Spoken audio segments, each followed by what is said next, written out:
What is up, everyone? StonePost34 with another Sony PlayStation 4 update. It was released or leaked that the new name of the PlayStation 4 will be the Orbis.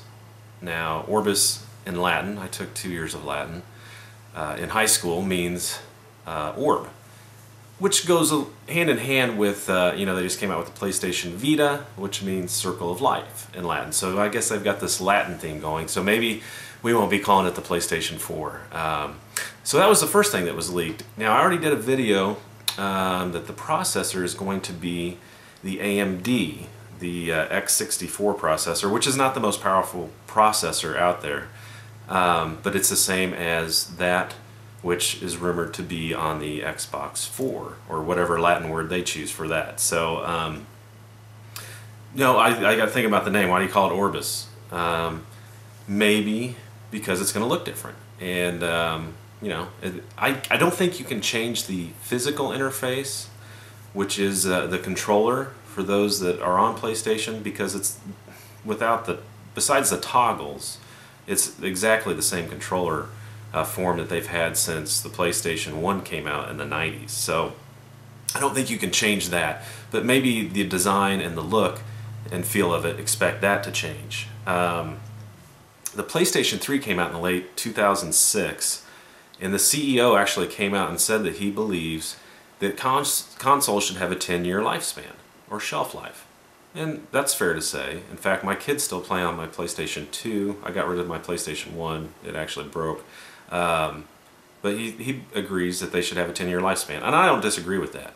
But if what the rumors are saying now is that the beta for this new Orbis, or PlayStation 4, is to be done in December of 2012 this year, which will give them a whole year to start production and manufacturing, and expected to come out Christmas of 2013. Now, there's been other YouTubers and other news articles that said PlayStation's done. They're out of the console business. Not so. That's not true.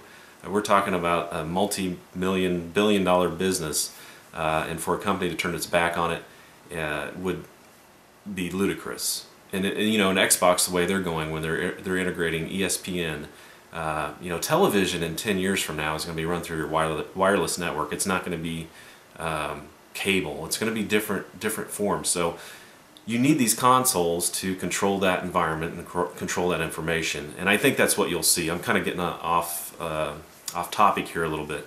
But let me get back to where I was going with this quad 4. Well, the AMD processor is what they're rumored to be working with, which makes sense because the Vita uses a quad 4 2.9 gigahertz processor, so there needs to be some compatibility there. So I would look for that to be changing, which, mind you, will probably change the not change, they won't be backwards compatible. Like the PlayStation 1 and PlayStation 2 were backwards compatible, and then they went from PS2 to PS3, and there was not that backwards compatibility. I'm sure they'll still offer an opportunity for you to go to the PlayStation Store and purchase some of the old retro games, or they call them classics, but I don't know, for whatever that's worth. So just an update, maybe it is the Orbis. I think it'd be kind of cool. I've seen online some different pictures of renderings of what it could look like, but I'm looking forward to it. I'm a PlayStation guy at heart. And unless there's a significant change between an Xbox or a Microsoft product and a Sony product, I'll probably stick with the Sony. So anyway, guys, that's just a quick update. I appreciate you stopping by the channel. Take care as always. This is StonePost34.